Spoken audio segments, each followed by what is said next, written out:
Once, he was a prince. He flew military helicopters in a real war, stood beside the Queen at the world's most important ceremonies, and called a 30-room royal estate his home. His name opened doors. His presence commanded attention. His future seemed unshakable. Today, he walks his dogs alone on a country estate, reportedly fills his hours with video games, and lives in a farmhouse a fraction of the size of the residence he left behind. The fall of Prince Andrew is one of the most dramatic and unsettling stories in the history of the modern monarchy. But here's what makes it truly fascinating. The story isn't finished. Not even close. To really understand where Andrew stands today, you have to go back to the beginning. Not to the controversies, not to the headlines, but to who he was before any of this unfolded. Andrew was born in 1960, the third child of Queen Elizabeth and Prince Philip. From his very first breath, he was royalty. Not in a ceremonial, distant kind of way. He was central to it. He grew up inside the machinery of the monarchy, surrounded by protocol, privilege, and the quiet but constant reminder that he occupied a very particular place in the world. A place most people could barely imagine. And as he grew older, he seemed to embrace that identity fully. He joined the Royal Navy. He trained as a helicopter pilot. And when Argentina invaded the Falkland Islands in 1982, Andrew didn't stay safely at home. He flew missions. He served in combat. For many people, that chapter of his life represented the best version of who he could be. A royal who had actually gone out into the world, faced real danger, and returned with something genuine to show for it. For a while, that reputation meant something. But here's where the story starts to get complicated. Because even during those years of service and public goodwill, questions were quietly beginning to surface. According to royal commentators, concerns about Andrew's judgment, his associates, and his behavior were circulating long before any of them became public knowledge. Some sources have claimed that certain stories were running around behind the scenes for 15 years or more before they finally broke into the open. And that raises a question that many observers are still asking today. Who knew what, and when did they know it? The royal family has never fully answered that question. And for many people watching from the outside, that silence has become one of the most troubling parts of the entire story. Because if those concerns were known early and nothing was done, then what does that say about how the institution protects its own? And more importantly, could it happen again? For years, Andrew carried out his official duties as a working royal. He served as the United Kingdom's Special Representative for International Trade and Investment, a role that took him around the world and placed him at the table with world leaders, business figures, and heads of state. He attended royal ceremonies, stood at the Queen's side at major national events, and appeared at military commemorations. He was a fixture. Familiar. Expected. Permanent. But even during that period, cracks were beginning to show. There was the scandal involving his ex-wife Sarah Ferguson in 2010, where she was caught offering access to Andrew in exchange for money. Then came more troubling revelations.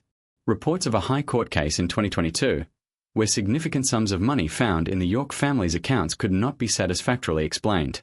And all the while, more serious allegations were beginning to gather force in the background. Allegations that would eventually change everything. What followed was a sequence of events that dismantled Andrew's public life piece by piece. His association with the convicted sex offender Jeffrey Epstein became the defining controversy of his later years. When a BBC interview intended to address those concerns aired in November 2019, it was widely considered a catastrophic misstep. Rather than resolving the questions surrounding him, it amplified them. Public reaction was swift and severe. Within days, Andrew announced he was stepping back from royal duties. What was initially framed as a temporary withdrawal would soon prove to be far more permanent. And that's when the real unraveling began. Because losing his official role was just the start. Over the months and years that followed, Andrew lost his military affiliations. Honorary positions he had held for decades were removed. Royal patronages he had accumulated over a lifetime were quietly redistributed. The ceremonies, the salutes, the formal recognition of rank and service, all of it was gradually stripped away. For someone who had spent his entire life inside a system that placed enormous value on those markers, the effect must have been staggering. Then came the legal pressure. A civil lawsuit filed in the United States brought the allegations against him into a courtroom context. After a period of intense legal wrangling, Andrew reached a settlement. No admission of liability was made. No criminal court has ever found him guilty of any offense. He has consistently and firmly denied all wrongdoing. But the settlement itself, and the process that led to it, sent a clear signal to the institution he had always been part of. Whatever protections had once surrounded him, they were no longer enough. King Charles, who had by this point ascended to the throne following the death of Queen Elizabeth in September 2022, faced a decision that had no clean answer.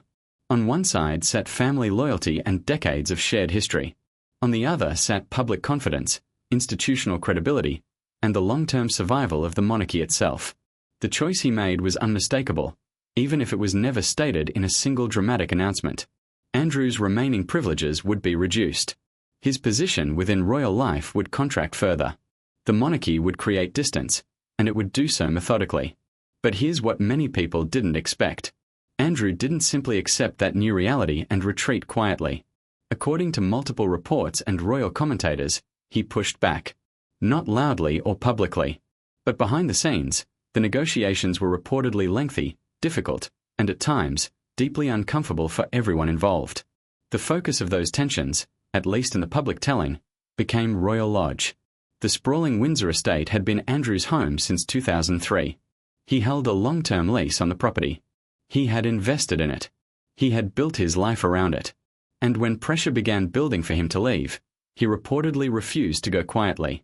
According to accounts published by several newspapers, he believed he had every right to stay. Reports described a standoff that dragged on for an extended period, with both sides holding firm and neither willing to blink first. There were even reports suggesting that Andrew spent much of this tense period barely leaving the property at all. Whether those details were entirely accurate is difficult to verify. But they painted a striking image. A former royal essentially hunkered down inside a grand estate while the world outside debated his future. Meanwhile, speculation about where he might go next was running hot. Reports emerged suggesting that Frogmore Cottage had been discussed as a potential alternative residence. Others mentioned Adelaide Cottage. Royal watchers reacted with surprise, pointing out that these were still royal properties, still substantial homes, still connected to the institution Andrew had been distanced from. To many observers, the very fact that such discussions were reportedly taking place said something significant about the gap between Andrew's expectations and the reality of his new position. And that gap became one of the central themes of the entire saga. Because at every turn, the report suggested a man who was struggling to accept just how much had changed. Not because he was unaware of the facts, but because the identity those facts were dismantling had been built over an entire lifetime. In early 2026, Andrew finally left Royal Lodge. After more than 20 years, he vacated the estate that had become the most visible symbol of what remained of his royal life. The move was reported without drama or ceremony. But for those who had been following his story closely, it felt significant. Not just as a practical change of address, but as a closing of a chapter that many had assumed would last far longer. He reportedly moved first to Wood Farm Cottage on the Sandringham estate, a property with its own piece of royal history, but a noticeably more modest arrangement compared to what he had left behind. Some newspapers described it as a temporary stop while other arrangements were made. Then came reports that he had settled into Marsh Farm, a 5-bedroom farmhouse on the wider Sandringham grounds. By any ordinary measure, it is a comfortable and substantial home. But compared to the 30-room estate he had occupied for over 2 decades, the contrast was impossible to ignore. Royal commentators seized on that contrast as a symbol of everything that had changed. Here was a man who had once stood in the grandest rooms of the grandest palaces in Britain, now living in a farmhouse on a country estate. The image wasn't just about accommodation. It was about status, about identity, and about the yawning distance between who Andrew had been and who he was now becoming. And then came the reports that perhaps surprised people the most. Sources quoted in several newspapers claimed that even within his new, reduced circumstances, Andrew reportedly preferred to be addressed using the styles and titles associated with his former royal role. Within private settings, the old protocols apparently still applied, at least as far as he was concerned. Now, on the surface, that might seem strange, or even a little sad. But many commentators argued it was actually the most human detail in the entire story, because this was never just about titles or forms of address. It was about who Andrew believed himself to be. He was born into a system that told him from his very first day what he was, where he ranked, and how the world should relate to him. That system shaped every relationship he had, every room he walked into, every expectation he carried. And when the formal trappings of that system were removed, The deeper question was always going to be the same. Who is Andrew without all of this? That question hangs over everything, and it connects directly to reports about